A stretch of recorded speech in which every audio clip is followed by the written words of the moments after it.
Hi everyone. Hello जी। क्या मेरी आवाज आ रही है? Am I audible? Am I audible दोस्तों? जल्दी से बताएंगे। क्या आप लोगों को मेरी आवाज आ रही है? जल्दी बता दीजिए। हेलो। कैसे हो? Welcome back, welcome back, welcome back. Summer vacations के बाद आप सभी का स्वागत है। पहले तो ये बता दो, क्या आप लोगों को मेरी आवाज आ रही है? क्या मैं दिखाई दे रहा हूं दोस्तों? जल्दी बताओ। Am I audible? सब बढ़िया है? समर वेकेशंस कैसी रही 15 दिन की? 15 दिन की समर वेकेशंस कैसी रही बेटा? सब आ गए हैं क्लास में? सब आ गए हैं, सब आ गए हैं।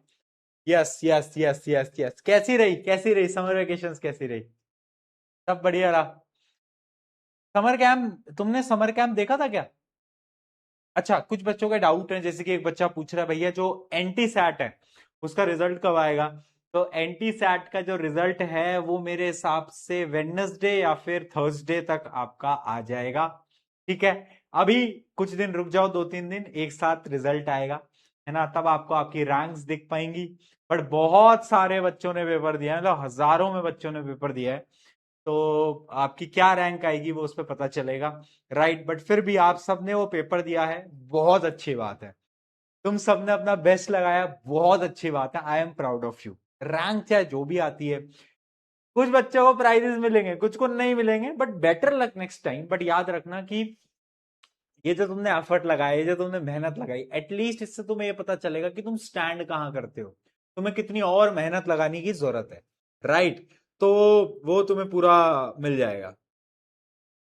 ठीक है। मैनुअल चेक हो रहा है या ऑटो? एक्चुअली क्या है कि बहुत सारे बच्चों ने चीटिंग करी है उसके अंदर, है ना? बहुत सारे बच्चों ने गूगल से देख देख के करा है। तो वो सारे रिजल्ट्स जो है वो डिस्क्वालीफाई होते हैं, तो इसलिए उस पूरे प्रोसेस में टाइम लगता है। इसलिए मैंने तुम्हें पहले ही बताया था कि चीटिंग मत करना, वरना तुम्हारा रिजल्ट डायरेक्टली डिस्क्वालीफाई हो जाएगा, है ना? तो जिन जिन ने करी है उनका रिजल्ट भाई नहीं आने वाला। ठीक है। हाँ, उनका रिजल्ट नहीं आने वाला। इसलिए मैं बोल रहा था कि चीटिंग वीटिंग मत करना भाई, पकड़े जाओगे, फंस जाओगे। हमारे पास सारी टेक्निक है कि तुमने अगर टैब वगैरह स्विच करा होगा तो तुम्हारा रिजल्ट कैंसिल हो जाएगा। तुमने अगर मतलब 2-3 पैरामीटर्स हैं, अब वो हम ट्रैक कर लेंगे, तो इसलिए रिजल्ट पूरा टाइम लगता है। ठीक है। क्या? ऑनेस्टली दिया है? ऑनेस्टली दिया है तो रैंक्स आएंगी, टेंशन मत लो। कैसे पता चलता है? सब बता दूंगा तुमको। अगर हम तुम्हें सब बता देंगे तो तुम उसका भी हैक निकाल लोगे। अच्छा, समर कैंप से मदद हुई थी? समर कैंप से मदद हुई? किस किसने समर कैंप दिया था और उससे उसकी मदद हो पाई? हुई थी? एंटरप्रेन्योरशिप वाली वीडियो सबमिट करी थी? अभी हम सारी वीडियोस को देख रहे हैं। तो उनमें से जो बेस्ट बेस्ट वीडियोस होंगी वो हम फीचर भी करेंगे। तुम सब फीचर भी हो गए अभी नेक्स्ट ऑफर के प्लेटफॉर्म के ऊपर। तुम सब अभी फीचर भी हो गए। ठीक है। ठीक है।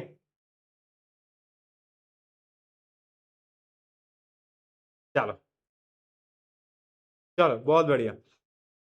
जिसने वो एंटरप्रेन्योरशिप वाले आइडियाज वगैरह दिए होंगे ना, उनकी वीडियो फिर हम फीचर करेंगे। ठीक है। चलो, बहुत बढ़िया। तभी दोस्त आ चुके हैं अपने। आज हमें करना है लेक्चर नंबर 4। ये लेक्चर नंबर 4 है ना, कोर्सेस का। देखो, आज का लेक्चर और कल का लेक्चर, दो ही लेक्चर हैं, उसके बाद ये चैप्टर आपका खत्म हो जाएगा, है ना? अगली चीज और इंपॉर्टेंट चीज वो ये है कि जैसे ये फोर्स वाला चैप्टर बेटा खत्म होता है, तो इसके बाद जो अगला चैप्टर है वो भी फिजिक्स का है, बट आपकी फिजिक्स की उसके बाद क्लास नहीं होगी, अंजलि मैम की क्लास होगी पहले, है ना? अंजलि मैम आपको एक चैप्टर पहले कराना चाहती हैं, तो वो जब उनका चैप्टर हो जाएगा फिर मैं वापस आऊंगा और मेरी फिर क्लास होगी। ठीक है। चलो। चलो, करें, शुरू करें, स्टार्ट करें। चलिए दोस्तों, स्टार्ट करते हैं। समर वेकेशन आई होप तुम सबकी बढ़िया रही हो। इंजॉय विंजॉय करते रहा करो दोस्तों, इंजॉय विंजॉय चलते रहना चाहिए। लास्ट टॉपिक जो हमने पढ़ा था, जरा एक बार नोटबुक खोल लो, नोटबुक खोल लो फटाफट। लास्ट टॉपिक हमने कौन सा पढ़ा था? Contact and non contact forces. याद है किसी? भैया याद ही नहीं है। याद तो तब होगा ना जब हम पढ़ के आए होंगे। 15 दिन हमने जो मौज करी, जो मस्ती करी, आपको क्या बताएं हम। अब हमको याद ही नहीं। देखो, कॉन्टैक्ट फोर्सेस वो थी जैसे कि फ्रिक्शनल फोर्स, जिसमें कॉन्टैक्ट हो रहा है, याद आ गया? Contact forces, muscular force, contact forces. हाँ, हमें पढ़ना था नॉन कॉन्टैक्ट फोर्स। तो जो नॉन कॉन्टैक्ट फोर्सेस होती हैं वो क्या होती हैं? ये वो फोर्सेस हैं जो कि बिना टच से, यानी इसमें दो बॉडीज के बीच में कोई टच ही नहीं है, विदाउट एनी टच फोर्स लग रही है। टच है ही नहीं, टच ही नहीं है भाई। ये कैसी फोर्स है भैया? इसका सबसे बड़ा एग्जांपल है मैग्नेटिक फोर्स। दो मैग्नेट को लाओगे, चिपकेंगे, या तो रिपेल करेंगे, दूर भागेंगे, है ना? इसका एक और एग्जांपल है gravitational force.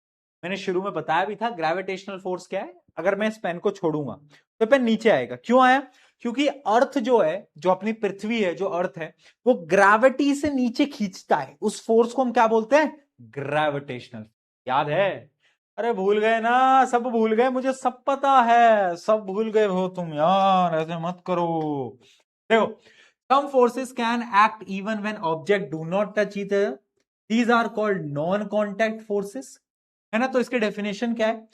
Forces which act without physical contact between objects are called non-contact forces. ठीक है, पहले तो डेफिनेशन लिख लो फटाफट से। पहले तो डेफिनेशन लिख लो।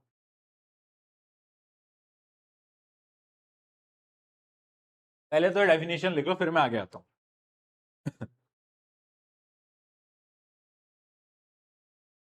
लिख ली? याद है? याद है? बहुत बढ़िया, बहुत बढ़िया। तो इसके ना, बेसिकली हमारे सिलेबस में हमें तीन टाइप की नॉन कॉन्टैक्ट फोर्स पढ़नी है, जो कि है मैग्नेटिक फोर्स, इलेक्ट्रोस्टैटिक फोर्स और ग्रेविटेशनल फोर्स। मुझे पता है मैग्नेटिक और ग्रेविटेशनल तो तुमने सुना है, पर तुमने ये इलेक्ट्रोस्टैटिक तो सुना ही नहीं है। अब तुम सोच रहे हो भैया ये क्या है, ये कौन सी बला है, मुझको कुछ समझ नहीं आ रहा है। मैंने कहा तू टेंशन मत ले, तू लोड मत ले, तेरा भाई तुझे बताएगा ये क्या होता है ना? तेरा भाई तुझे बताएगा ये क्या होता है, तुझे बिल्कुल भी टेंशन नहीं लेनी है। ठीक है? ठीक है, लिख लिया? निर्माण 2.0 क्या है उसके बारे में हम बात करेंगे, अभी रुक जाओ। चलो, तो मैग्नेटिक फोर्सेस को हम स्टार्ट करते हैं। मैग्नेटिक फोर्स क्या है? दो मैग्नेट है, उनके बीच में एक फोर्स लगती है। या तो वो फोर्स अट्रैक्शन की होगी, या तो रिपल्शन की होगी। रिपल्शन यानी दूर भागते हैं। अच्छा, तुमने कभी मैग्नेट देखा है? सबने देखा होगा, है ना? तो दो मैग्नेट को तुम आपस में रखो, या तो वो चिपकेंगे या तो वो दूर भागेंगे, है ना? तो मैग्नेटिक फोर्स क्या है? A magnet attract object made of magnetic materials like iron. Magnet के पास अगर क्या हो गया भाई? ब्लैक स्क्रीन आ गई। आईला जादू। ब्लैक स्क्रीन का मतलब क्या होता है? यानी क्लास लंबी चलेगी। आज की क्लास लंबी कर लेते हैं। जब ब्लैक स्क्रीन जी आ ही गई है, तो मैं सोच रहा हूं क्यों ना आज की क्लास लंबी ही कर लूं। हाँ, हाँ, ठीक है। तो मैं तुम्हें बता रहा था कि जो मैग्नेटिक फोर्सेस होते हैं, जैसे आयरन को आप पास लेके आओगे तो मैग्नेट के चिपक जाएगा। वो क्या है? वो एक फोर्स है, मैग्नेटिक फोर्स। अब मैग्नेटिक फोर्स में ना आपको दो पॉइंटर्स याद रखने हैं, जो कि शायद आपको पता भी होगा। क्या है? Like pole repel, unlike pole attract. अच्छा, एक जो मैग्नेट है उसके हमेशा दो पोल होते हैं। एक मैग्नेट है, मान लो ये मैग्नेट है, इसके दो पोल होते हैं, एक नॉर्थ एक साउथ। ये तो पता है, ये तो पता है। नॉर्थ और साउथ, ये तो पता है। हाँ, पता है, बिल्कुल पता है भैया, कैसी बात कर रहे हो? नॉर्थ और साउथ। अब ना मैग्नेट का एक रूल होता है, अगर सेम पोल आ गए तो दूर भागेंगे, अपोजिट आ गए तो अट्रैक्ट हो जाएंगे। जैसे एक कहावत होती है ना, प्यार में एक कहावत होती है कि जो अपोजिट लोग होते हैं वो आपस में जुड़ जाते हैं, उनका रिश्ता बन जाता है। ये कहावत है एक, है ना? तो कहावत यहीं से आई है। वो कहावत यहीं से आई है भाई, कि अपोजिट पोल, मान लो अगर मैं इसके सामने एक मैग्नेट का साउथ पोल रख दूं, नॉर्थ साउथ अपोजिट, तो अब ये आपस में एक दूसरे को खींचेंगे, अट्रैक्ट करेंगे। बट अगर मैं इसके सामने नॉर्थ पोल रख दूं तो जो सेम पोल होते हैं वो आपस में रिपेल करते हैं, वो भागते हैं भाई, वो परेशान हो जाते हैं कि हम तो दूर जा रहे हैं। ठीक है, तो याद रखना क्या, like pole repel, north north, south south pushes each other, आपस में एक दूसरे को दूर भगाते हैं। ठीक है, अनलाइक पोल अट्रैक्ट करते हैं, north south pull each other towards each other. ठीक है, जो अनलाइक पोल होते हैं, नॉर्थ साउथ होते हैं, वो आपस में एक दूसरे को अट्रैक्ट करते हैं। इतना तो हमें पता है, नहीं पता तो अब आपको याद हो जाएगा, तो इसको भी नोट कर लो फटाफट से। तो डेफिनेशन क्या है, the forces exerted by magnet on another magnet or magnetic material is called magnetic force। तो अगर कोई भी तुमसे पूछे व्हाट इज मैग्नेटिक फोर्स, तो अब तुम्हें यही लिखना है, व्हाट इज मैग्नेटिक फोर्स, उसमें तुम्हें यही आंसर लिखना है बेटा।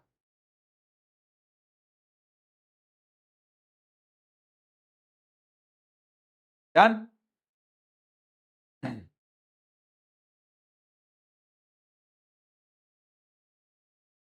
फीफा, फीफा फीफा फीफा, बच्चे लिख रहे हैं FIFA, FIFA world cup, FIFA FIFA, तुम देखते हो फीफा, तुम देखते हो, तुम देखते हो क्या, हाँ तुम देखते हो क्या फीफा, बताओ किस टीम को सपोर्ट कर रहे हो, किस टीम को सपोर्ट कर रहे हो।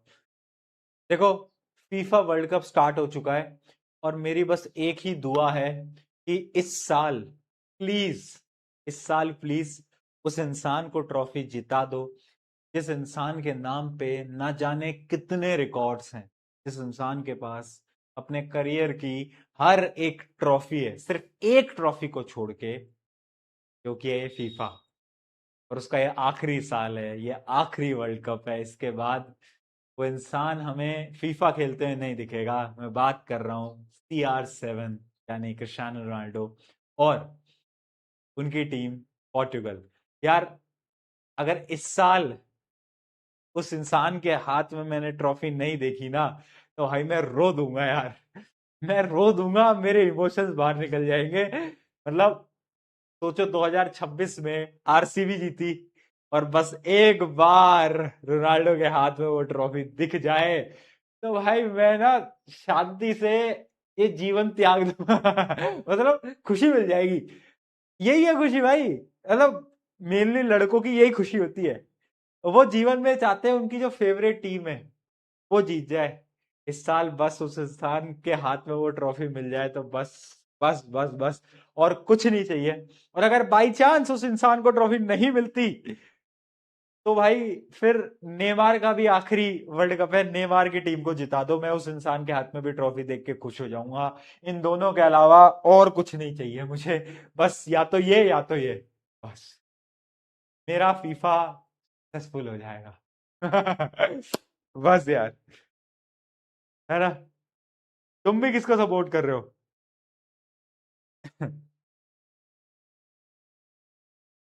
तुम किसको सपोर्ट कर रहे हो? Brazil, Brazil.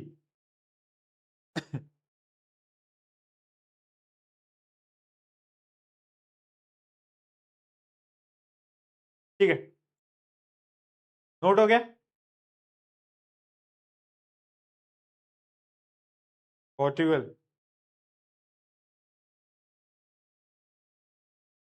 चलो, चलो दोस्तों, बहुत बढ़िया, आगे बढ़ा जाए। तो मैं आपको बता चुका हूं कि याद रखना, मैग्नेट में दो पोल्स होते हैं, नॉर्थ और साउथ। अगर लाइक पोल्स होंगे यानी सेम पोल्स होंगे, सेम पोल जब होते हैं तो क्या होता है, रिपेल करते हैं, दूर भागते हैं। अनलाइक पोल होते हैं तो क्या करते हैं, तो अट्रैक्ट करते हैं, एक दूसरे को क्या करते हैं बेटा, अट्रैक्ट करते हैं। ये चीज मैं आपको ऑलरेडी बता चुका हूं, राइट, राइट बेटा। चलो, अब एक एक्स्ट्रा इंफॉर्मेशन की बात करते हैं, हैशटैग एक्स्ट्रा ज्ञान। ठीक है भैया का एक्स्ट्रा ज्ञान सुन लो भाई, एक्स्ट्रा ज्ञान जो कि तुम्हें कहीं किताबों में नहीं मिलता है, वो वाला ज्ञान है। Why does a compass needle always point north?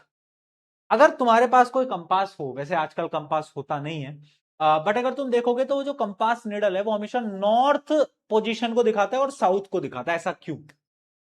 Compass हमेशा नॉर्थ और साउथ को क्यों दिखाता है, सोचो, उस कंपास में ऐसा क्या है, कंपास ना कुछ इस प्रकार से दिखता है, और वो कंपास नीडल हमेशा ना नॉर्थ की तरफ मूव करती है, नॉर्थ की तरफ मूव करती है। ऐसा क्यों? एक्चुअली क्या है ना, ये कॉन्सेप्ट वैसे तो बहुत डीप है, पढ़ने की हमें जरूरत नहीं है, बट मैं आपको समझा रहा हूं कि जो हमारी पृथ्वी है ना, अर्थ, अर्थ के पास खुद की मैग्नेटिक प्रॉपर्टी है, ठीक है। तो ये अर्थ के पास भी मैग्नेट है एक तरीके से, और ये जो निडल होती है, इस निडल के पास भी मैग्नेट है ना, इसके पास भी मैग्नेट है, अर्थ के पास भी मैग्नेट है। तो अर्थ का जो नॉर्थ पोल है वो अट्रैक्ट करता है इसको अपनी तरफ, इस वजह से ये जो पोजीशन दिखाता है ना, ये एक्चुअली में अर्थ का नॉर्थ पोल दिखाता है। समझ रहे हो? समझ रहे हो? यानी निडल मूव कैसे कर रही है, निडल के अंदर एक क्या है, मैग्नेट है, और ये अर्थ किससे बना है, अर्थ के अंदर क्या है, मैग्नेट है। तो वो जो अर्थ का बड़ा मैग्नेट है वो इस छोटे से मैग्नेट को अपनी तरफ बुलाता है। इस वजह से अगर आप निडल को ऐसे घुमा भी दोगे ना, तो भी वो वापस से एक पोजीशन में आके रुक जाएगा। समझे बात को? समझे बात को? तो आंसर क्या है, a compass point north because earth act as a massive magnet. Earth एक बहुत बड़ा मैग्नेट है, तो अर्थ जो है उसके जो मैग्नेट को अपनी तरफ अट्रैक्ट कर लेता है, इस वजह से वो एक ही जगह पे आकर रुक जाता है। बात समझ में आई? बात समझ में आई? बात समझ में आई? भैया वो कौन सा मैग्नेट है जिसकी वजह से मैं उसकी तरफ अट्रैक्ट हो जाता हूं? बेटा वो कोई मैग्नेट नहीं है, वो दिमाग का गेम है तुम्हारा, है ना। अगर मैग्नेट होता तो वो भी तो तुम्हारी तरफ अट्रैक्ट होती, पर वो तो नहीं हो रही। बताओ भला, बताओ जरा। ठीक है। चलो, एक सिंपल सी एक्टिविटी है, उतनी इंपॉर्टेंट भी नहीं है, बट फिर भी क्योंकि एक्टिविटी 5.5 है तो मैं बता देता हूं। इसमें क्या है ना, दो रिंग मैग्नेट लिए हमने। हमने क्या लिया, दो रिंग मैग्नेट। रिंग मैग्नेट क्या होते हैं, एक ऐसे गोले की शेप में मैग्नेट होते हैं, जिसमें बीच में छेद होता है। तो हमने क्या करा, एक्टिविटी देखना, हमने क्या करा, एक मैग्नेट को तो नीचे रख दिया, है ना, मान लो ये है, इसके अंदर मैंने एक रिंग डाल दी और वो रिंग नीचे है। और अब दूसरी रिंग को मैंने, ये भी मैग्नेट ही है, ये भी मैग्नेट ही है, उसको मैंने उसके अंदर डाला। तो जैसे ही मैंने उसके अंदर डाला तो पता क्या होगा, तो पता क्या होगा, ये भी मैग्नेट, ये भी मैग्नेट, ये भी मैग्नेट, ये भी मैग्नेट। तो अब अगर इन दोनों के सेम पोल, मान लो नीचे वाला ये भी साउथ पोल है, ये भी साउथ पोल है, तो पता क्या होता है, ये जो रिंग है, ये रिंग हवा में उड़ने लगती है, ऊपर की तरफ जाने लगती है। क्यों? क्योंकि आपस में सेम पोल रिपेल करते हैं। तो ये जो रिंग है भाई, ये उड़ने लगती है, जादू होने। पता है ये जो पुराने जमाने में जादू दिखाया जाता था ना, उसमें से 99% आर बेस्ड ऑन साइंस। जैसे कि जादू दिखाते थे, वो बड़ा सा एक कंटेनर लेते थे, मतलब एक एक डंडा लेते थे, उस डंडे के अंदर एक मेटल की प्लेट डालते थे, और जब दूसरी मेटल की प्लेट डालते थे तो जो दूसरी मेटल की प्लेट है वो हवा में उड़ने लगती थी, और वो कहते थे देखो जादू जादू। बट उन्हें कौन बताए कि वो तो मैग्नेटिक प्रॉपर्टी है।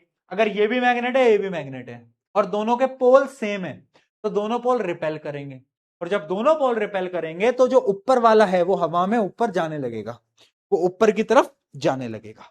समझे बात को? समझे बात को? यानी वो ऊपर की तरफ ऐसे उड़ने लगेगा, और लोगों को लगेगा जादू है।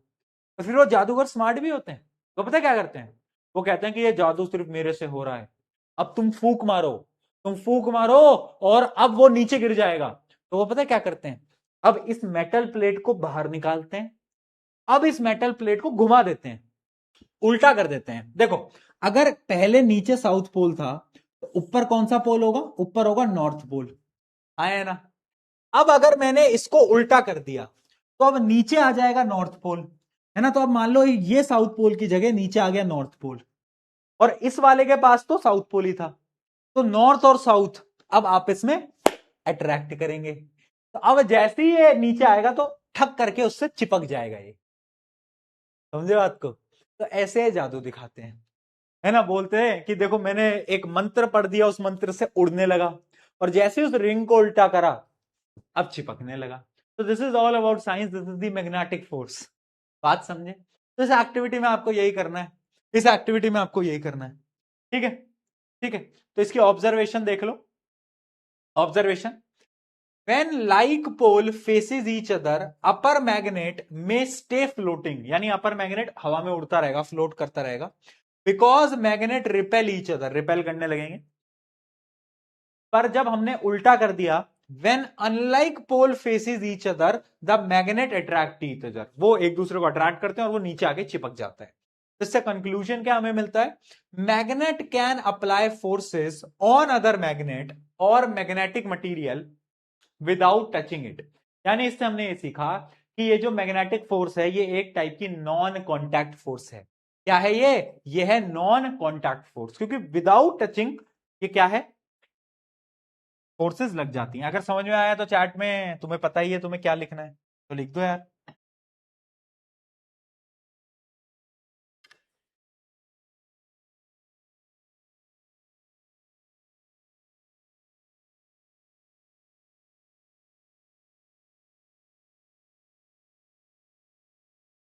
बोलो दोस्तों। पीके याद है भाई, सबको है, याद है। चलो अब ना यहां पर दो टर्म्स होती हैं, एक होता है मैग्नेटिक मटेरियल, एक होता है नॉन मैग्नेटिक मटेरियल। देखो बात क्या है कि अगर तुम एक आयरन को अगर तुम एक मैग्नेट के पास लेके आओगे तो चिपक जाएगा।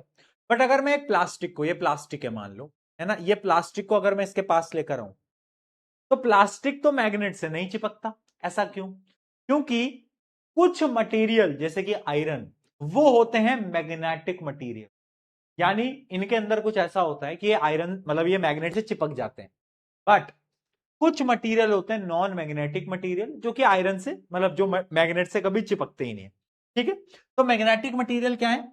Material that are attracted by magnet are called magnetic material. क्या बोलते हैं? Magnetic material. The materials that are not attracted by magnets are called non magnetic material. जो अट्रैक्ट नहीं कर पा रहे, जैसे कि वुड, प्लास्टिक। अरे लकड़ी थोड़ी ना चिपक जाएगी मूर्खो, लकड़ी चिपक रही है क्या? वुड चिपक रहा है, प्लास्टिक चिपक रहा है, रबर चिपक रहा है, ग्लास चिपक रहा है? नहीं चिपक रहा। तो क्या चिपकता है? आयरन, स्टील, निकल, कोबाल्ट। आयरन देखो जोर से चिपक जाएगा, स्टील देखो जोर से चिपक जाएगा। ठीक है, these material can be pulled off bye magnet, यानी ये जो मटीरियल है ये मैग्नेट चिपका सकता है। These material can not be pulled bye a magnet, ये मटीरियल मैग्नेट पुल नहीं कर सकता। अच्छा मुझे एक बात बताओ, तुमने फ्रिज मैग्नेट देखा है? तुम्हारे घर में फ्रिज मैग्नेट्स लगे होंगे, किस किसने देखे हैं जरा बताओ चैट के अंदर। देखा है, देखा है, देखा है, देखा है, देखा है, वाह यार, वाह यार, देखा है, सबने देखा है, सबने देखा है। आज बच्चे क्लास में कम है क्या यार?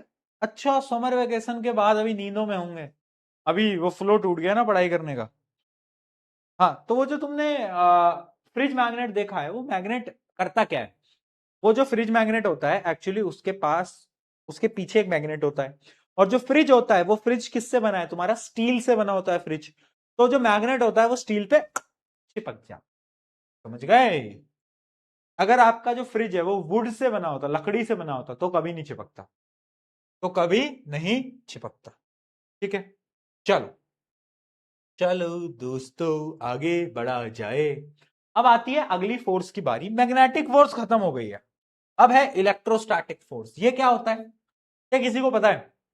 अच्छा एक एक्सपेरिमेंट करो, अभी करो। स्केल है प्लास्टिक वाला, स्केल है प्लास्टिक वाला, उसको ले आओ। कागज, पेंसिल है, पेंसिल, पेंसिल तो होगी। पेंसिल के जो, जब तुम पेंसिल को शार्प करते हो तो जो टुकड़े नहीं बच जाते, उन टुकड़ों को जरा एक बार निकालो। वो जो शार्प करने के बाद जो बच जाता है पेंसिल का, उस पेंसिल के टुकड़ों को ऐसे नीचे रख दो। और जो स्केल है उस स्केल को ऐसे सर पे घिसो, ऐसे घिसो, घिसो, घिसते रहो, घिसते रहो, घिसते रहो, घिसते रहो, घिसते रहो, घिसते रहो, घिसते रहो। अब अचानक से उसको उसके पास पास लेकर जाओ, जो टुकड़े थे ना, जो पेंसिल का वेस्ट था उसके पास लेके जाओ। तुम देखोगे कि वो जो पेंसिल का वेस्ट है वो हवा में उड़ना लग रहा है और वो उसमें चिपकने वाला है। ट्राई करो, ट्राई करो, ट्राई करो, करके देखो। करोगे तो ये होगा। अब तुम बोलोगे भैया ऐसा क्यों हुआ? जादू क्यों हुआ? Because of electrostatic force. Electrostatic force क्या होता है? जब भी आप किसी चीज को रब करते हो, मैंने इसको रब करा, रगड़ा, रब करा, जब मैं किसी को रब करता हूं ना, तो उसमें कुछ चार्ज आ जाते हैं। चार्ज तो पता ही है तुम्हें, पढ़ चुके हैं पहले। तो उसमें कुछ स्टैटिक चार्ज आ जाते हैं। स्टैटिक चार्ज, स्टैटिक का मतलब क्या होता है समझना बेटा। ये जो स्टैटिक है ना, स्टैटिक, स्टैटिक का मतलब होता है हिंदी के अंदर रुका हुआ, रुका हुआ। यानी कोई भी चीज अगर रुकी हुई है एक जगह पे, तो उसको हम बोलते हैं स्टैटिक, स्टैटिक। तो जब मैंने इसको रगड़ा तो मेरे पे चार्ज आ गए जो कि थे स्टैटिक चार्ज। अब उन चार्ज को जैसे ही मैं पेंसिल के वेस्ट के पास लेके गया, तो क्योंकि उसमें चार्ज थे, उस चार्ज की वजह से वो पेंसिल के टुकड़े ऊपर चिपक गए। समझे बात को? समझे बात को? ट्राई करके देखना, ट्राई करके देखना। तो देखो, sometimes object become electrically charge when rubbed. these charges these charge object can attract or repel other object। यानी ये जो चार्ज ऑब्जेक्ट हैं, ये किसी को अट्रैक्ट भी कर सकते हैं, रिपेल भी कर सकते हैं। और इस फोर्स को हम बोलते हैं इलेक्ट्रोस्टैटिक फोर्स। क्या बोलते हैं? Electrostatic force. इसका एक और एग्जांपल है, इसका एक और एग्जांपल है गुब्बारा। लो, गुब्बारा होता है ना, गुब्बारा, उस गुब्बारे को ऐसे सर से रगड़ो रगड़ो रगड़ो, जैसे रगड़ोगे चार्ज आ जाएगा। फिर उसको लेके जाओ नीचे ना, जमीन पे कुछ पेपर के छोटे छोटे टुकड़े रख देना, और उसको जब तुम लेके जाओगे ना पेपर के टुकड़े के पास, तो पेपर के टुकड़े चिपक जाएंगे। क्यों? Electrostatic force. ठीक है ना? नहीं हुआ नहीं हुआ। एक बार फिर रगड़ो, फिर रगड़ो।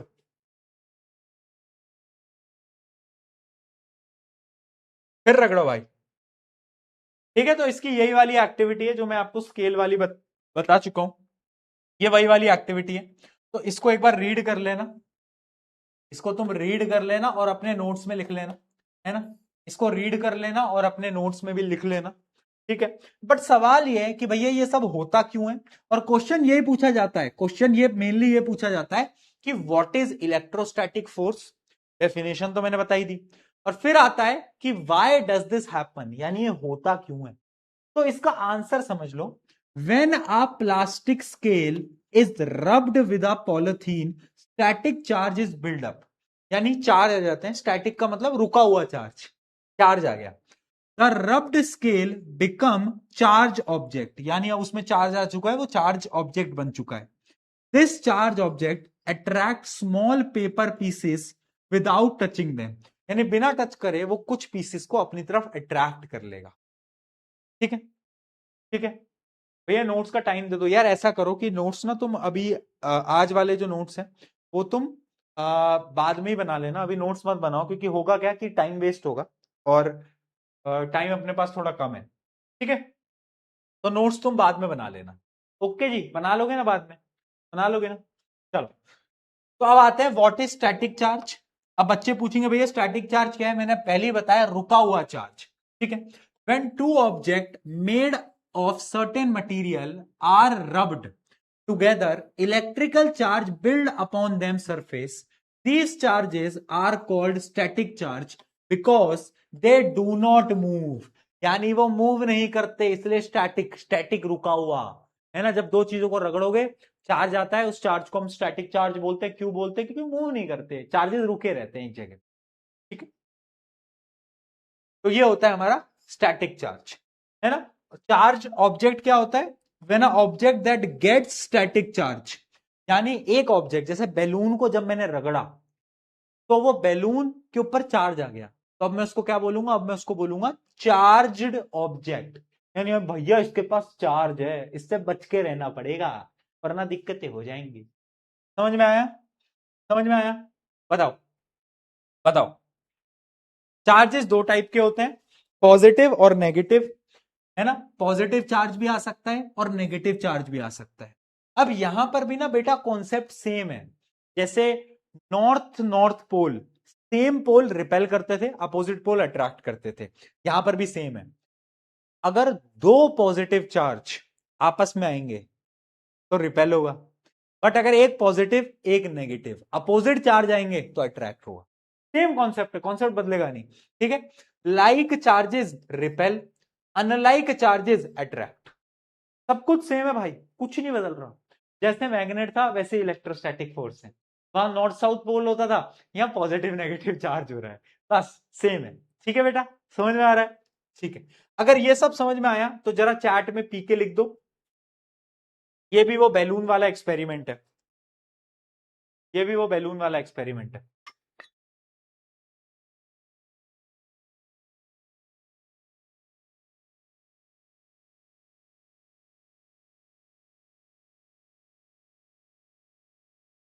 चलो ये एक्सपेरिमेंट देखते हैं, बैलून वाला एक्सपेरिमेंट। ये थोड़ा इंटरेस्टिंग है। मैंने क्या करा इस एक्सपेरिमेंट के अंदर, पहले आपको समझा देता हूं। मैंने ना दो बैलून्स को टांग दिया, दो बैलून्स को टांग दिया। मैंने एक कपड़ा लिया, कपड़ा, और उस कपड़े को पहले से रगड़ा, बैलून से रगड़ा। जब मैं बैलून से कपड़ा रगड़ूंगा तो चार्ज आ जाएगा बैलून पे, आएगा या नहीं आएगा? अरे आएगा यार, है ना। इसको मैंने रगड़ा रगड़ा रगड़ा रगड़ा, इस पे चार्ज आ गया। फिर मैंने उसी कपड़े से इसको भी रगड़ा, इसको भी रगड़ा रगड़ा रगड़ा रगड़ा, तो इस पे भी चार्ज आ गया, है ना। अच्छा मुझे एक बात बताओ, सेम कपड़ा है, सेम कपड़ा, जब मैंने उस कपड़े को इससे रगड़ा तो मान लेते हैं पॉजिटिव चार्ज आ गया, positive positive positive positive positive positive positive positive charge आ गया। और उसी सेम कपड़े से मैंने इसको रगड़ा, तो जब कपड़ा सेम है तो इस पे भी सेम ही चार्ज आएगा, हाँ या ना? अरे हाँ या ना बोल। अरे क्योंकि कपड़ा सेम है, तो पॉजिटिव इस पे भी पॉजिटिव इस पे भी, तो क्या होगा? Same charges repel each other. तो ये बैलून अगर यहां है ना, तो ये बैलून ऐसे दूर जाने लगेंगे, यहां थे, यहां जाने लगे, दूर जाने लगेंगे भाई, इधर और इधर। ये भाई इधर चला, मैं इधर चला, जाने कहा मैं किधर चला। क्यों? क्योंकि भाई, हाँ समझ में आया, same charges repel each other. वाह भैया, गुड समझ आया। अब इसी एक्टिविटी में देखो ऐसे हो गया, दूर चले गए। अब पता है मैं क्या करूंगा, अब मैं क्या करूंगा, अब समझना। अब मैं अपने, वो जो मेरा कपड़ा था ना, वो जो मेरा कपड़ा था, अब इस पे चार्ज आ चुका है। अब अगर मैं उस कपड़े को इसके पास लेकर आऊं, मान लो उस कपड़े को मैं यहां बीच में रख दूं, यहां पे मैंने रख दिया, अब क्या होगा? अब क्या होगा? बताओ, बताओ, बताओ, क्या होगा? देखो एक कॉन्सेप्ट समझना, जब भी आप किसी चीज को किसी और चीज से रगड़ते हो यानी रब करते हो, तो उसके पास अपोजिट चार्ज जाता है। जैसे कि अगर इस कपड़े के पास नेगेटिव चार्ज था, है ना, तो जब मैंने उसको रब करा तो बैलून के पास पॉजिटिव चार्ज आया। क्योंकि जब आप किसी चीज को रब करते हो तो अपोजिट चार्ज जाता है, सेम चार्ज तो जाएगा नहीं। अरे किसी चीज को रगड़ रहे रगड़ रहे, अपोजिट चार्ज जाएगा, हाँ है ना, हाँ है ना, है ना, हाँ है ना। तो यानी ये जो मेरा क्लॉथ है, ये जो मेरा कपड़ा है, ये बेसिकली वूलन क्लोथ होते हैं, क्योंकि वूलन क्लोथ से ये एक्सपेरिमेंट्स होते हैं। वूल समझते हो, वूल, वूल, वूलन क्लोथ्स। तो ये जो वूलन क्लोथ है, इस वूलन क्लोथ के पास अगर इस पे पॉजिटिव चार्ज गया है तो इसके पास होगा नेगेटिव चार्ज। क्या होगा? नेगेटिव चार्ज, है ना। तो अगर मैं इस वूलन क्लोथ को इसको पास लेके जाऊंगा तो ये जो है बैलून, ये इससे अट्रैक्ट हो जाएगा, ये इसके चिपक जाएगा। क्यों चिपक जाएगा? क्योंकि वूलन क्लोथ के पास अपोजिट चार्ज था। बस इस एक्टिविटी में हम यही सीखते हैं, इस एक्टिविटी में हम यही सीखते हैं। ठीक है, तो ऑब्जर्वेशन वन क्या है? Two rubbed balloon move away. पहले तो बैलून दूर चले गए, क्यों हुआ? Both balloon are rubbed, both balloon are rubbed in a same way, तो दे गेट सिमिलर चार्ज। दोनों के पास सेम चार्ज गया, similar charges repel each other, है ना। तो पहले तो दोनों बैलून दूर गए क्योंकि सेम चार्ज था ना भैया, क्या कर सकते हैं, हमारी भी क्या गलती। लेकिन बाद में क्या हुआ? The rubbed balloon move towards the woollen cloth. जब मैं उस क्लोथ को बीच में लेके आया तो बैलून उसकी तरफ जाने लगे। क्यों जाने लगे? आंसर क्या है? Balloon and woollen clothes get opposite charge after rubbing. Rub करने के बाद दोनों पे अपोजिट चार्ज है, opposite charge attract each other. बस। तो इसका कंक्लूजन क्या है? When object are rubbed they can become charge object, the charge object can attract और repel another object, this force is called electrostatic force. कोई दिक्कत समझने में?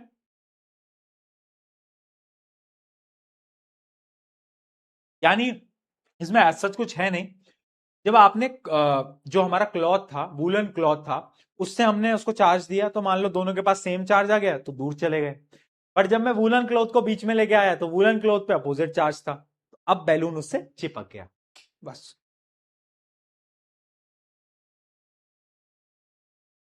वूलन क्लॉथ में ही होता है। कॉटन क्लोथ में क्या होता है ना, चार्जेस बन नहीं पाते। वूलन क्लोथ्स जो होते हैं उनमें ऐसी प्रॉपर्टीज होती हैं कि जब आप उसको रगड़ते हो ना, रब करते हो, तो उसमें चार्जेस बनते हैं। इसलिए कभी आप वूल के कपड़े पहनोगे ना, वूलन क्लोथ्स पहनोगे, तो आप देखोगे कि अगर आपको कोई टच करेगा ना तो अचानक से आपको करंट आ सकता है। मतलब सामने वाले को टच करेगा तो उसको करंट लगेगा। देखा होगा, कभी टच करते करंट लगा, क्यों? आप देखो कि आपने कोई वूलन क्लोथ्स वगैरह पहने होंगे, तब ऐसा मेनली होता है ना। चलो, मैग्नेटिक फोर्स और इलेक्ट्रोस्टैटिक फोर्स के बीच का डिफरेंस देख लो। मैग्नेटिक फोर्स मैग्नेट्स बनाते हैं, इलेक्ट्रोस्टैटिक फोर्स इलेक्ट्रिकल चार्ज बनाते हैं। ये बड़ा इंपॉर्टेंट डिफरेंस है, पेपर में आएगा, पेपर में आएगा, ठीक है। तो ये मैग्नेट्स बनाते हैं और ये इलेक्ट्रिकल चार्जेस बनाते हैं। ये मैग्नेटिक मटेरियल पे एक्ट करता है, मैग्नेटिक फोर्स सिर्फ और सिर्फ मैग्नेटिक मटेरियल पे काम करती है। लेकिन इलेक्ट्रोस्टैटिक फोर्स किस पे एक्ट करती है? Act on a charged object, वो ऑब्जेक्ट जो कि चार्ज हो चुका है। They can attract and repel, they can also attract and repel, ये भी कर सकते हैं, ये भी कर सकते हैं। क्लियर?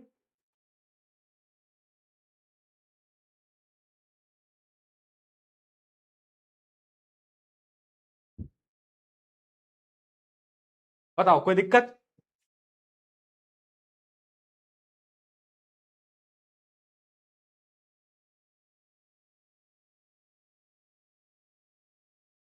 अच्छा, अभी कुछ दिन पहले मैं एक न्यूज देख रहा था और उस न्यूज से ये पता चला कि असम के अंदर हमारे 5 वायुसेना के जो जवान हैं, वो प्लेन जो था उनका क्रैश हो जाने की वजह से वो शहीद हो गए,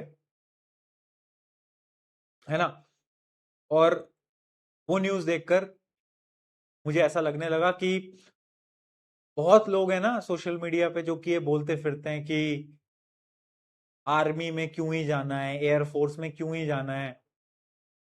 बट क्या कभी किसी ने सोचा है कि कितना मुश्किल होगा उस व्यक्ति के लिए ये डिसीजन लेना कि अब मैं अपने देश की सेवा करने जा रहा हूं, अपने देश के लिए बलिदान देने जा रहा हूं। और सुनसान से ज्यादा मुश्किल होगा कि माता पिता के लिए, के बीवी और उसके बच्चे के लिए, कि जो जवान यहाँ पे शहीद हुए हैं, उन जवानों में से कई जवानों के शायद वाइफ होंगी, छोटे छोटे बच्चे होंगे, पेरेंट्स होंगे। उनसे कभी पूछ के देखो कि उनके पेरेंट्स सब कैसा फील कर रहे होंगे। उन्होंने अपना बच्चा गवा दिया, उन्होंने अपना जिगर का टुकड़ा गवा दिया। तो सल्यूट है इंडियन आर्मी को, इंडियन नेवी को, इंडियन एयरफोर्स को, और उन सभी माता पिता को जो कि उतना दिल अपने अंदर रखते हैं कि वो अपने बच्चों को देश के लिए अपनी लाइफ कुर्बान करने के लिए खींचते हैं। ये बहुत बड़ी बात होती है ना। मैं न्यूज देख रहा था और मुझे लगा कि यार कितना मुश्किल होता होगा, शायद आपके भी घर में कोई ना कोई आर्मी के अंदर होगा, एयरफोर्स के अंदर होगा, नेवी के अंदर होगा। And such a proud thing, है ना। सोशल मीडिया पे लोग पता नहीं कुछ भी इधर उधर बोलते रहते हैं, but hats off to everyone. और मुझे ऐसा लगता है कि अगर वो लोग नहीं होंगे ना, तो हम यहाँ सुकून से जिंदगी गुजार नहीं पाएंगे। वो लोग अपनी जान पे खेलकर हमें हर रोज बचाते हैं, जिस वजह से हम हर रोज खुशी से अपने घर बैठकर खाना खा पाते हैं।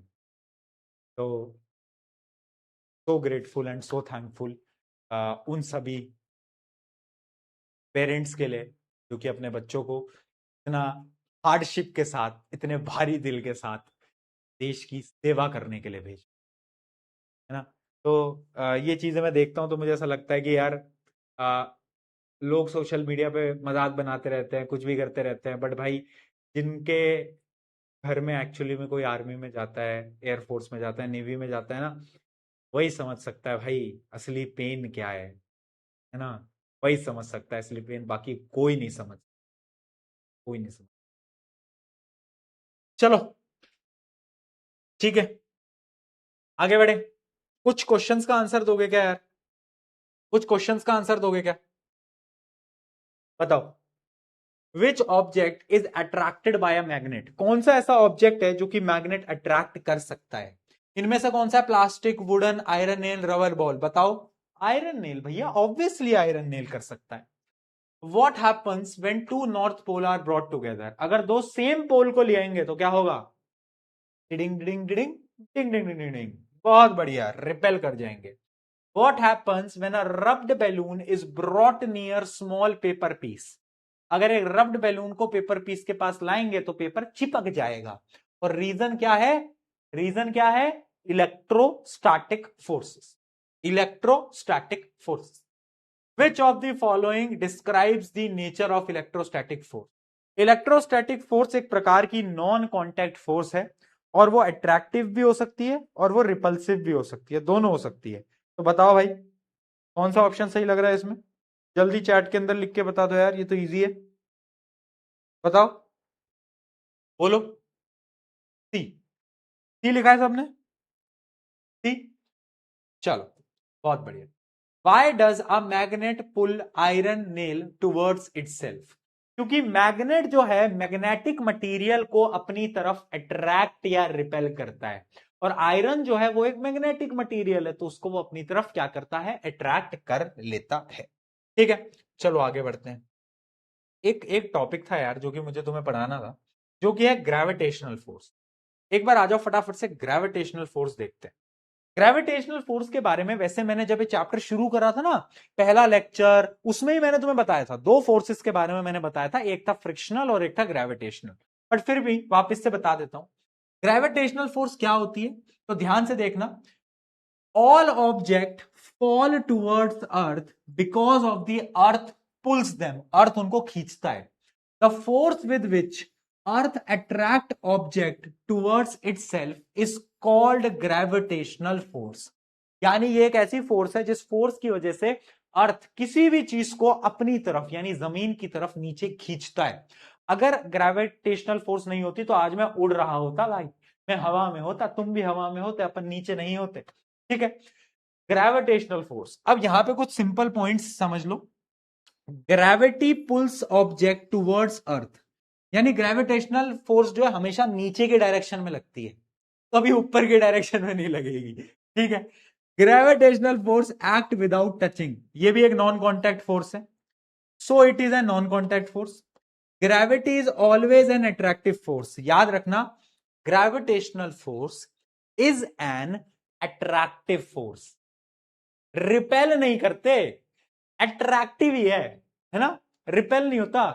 अब तुम ये सोचोगे कि भैया अच्छा, ग्रेविटी की वजह से हम उसकी तरफ अट्रैक्ट चले हो रहे हैं। नहीं नहीं बेटा, ग्रेविटेशनल फोर्स में भी दोनों ऑब्जेक्ट के बीच में एक फोर्स होती है।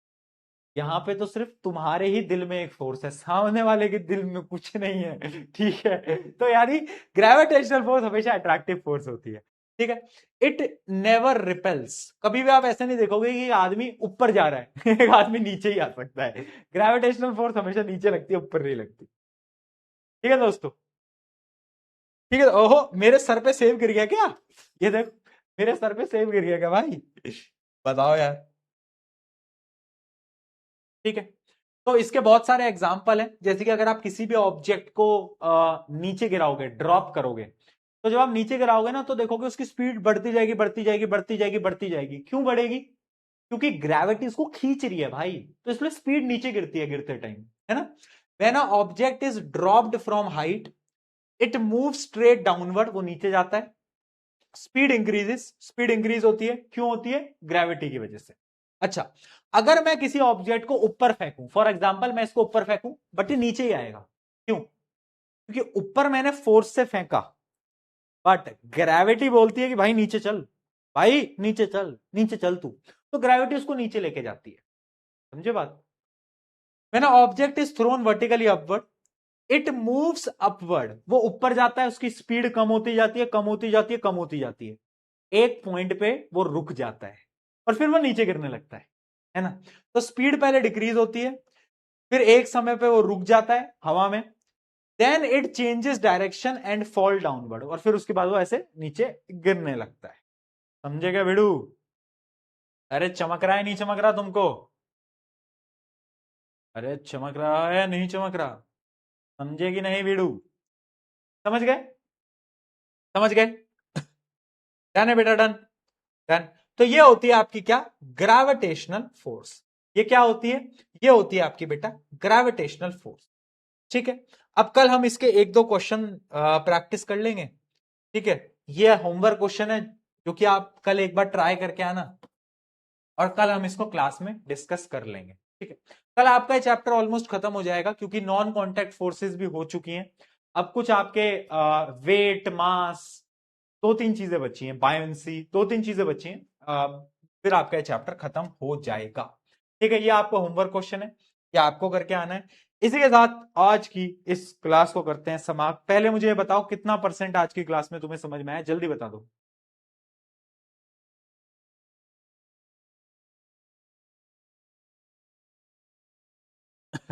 कितना परसेंट समझ में आया?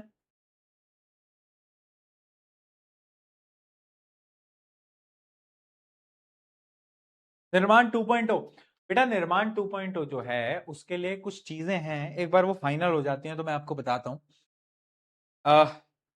ये तुम्हारे लिए नहीं है निर्माण 2.0, एक्चुअली क्या है, ये उन बच्चों के लिए है जो बच्चों ने लेट स्टार्ट करा है। अगर तुमने भी लेट स्टार्ट करा है, मान लो तुमने पिछले दो तीन चैप्टर करे ही नहीं है, पढ़े ही नहीं है, तो एक नई शुरुआत करेंगे हम निर्माण 2.0 में, तो उसकी अनाउंसमेंट वगैरह होगी, है ना। तो वो तुम टेंशन मत लो, बट तुम्हारे पास तो ऑलरेडी निर्माण 1.0 है, ये वाला बैच है, तो तुम्हें टेंशन नहीं लेनी है। ठीक है, चलो यार, कल मिलते हैं सेम टाइम सेम जगह, सेम टाइम सेम जगह। See you all. कल भी 7 बजे क्लास रहेगी, तो प्लीज आना। Love you all, love you all, बहुत सारा, बहुत सारा प्यार। Bye bye, bye bye. कल मिलते हैं, कल मिलते हैं, बाय।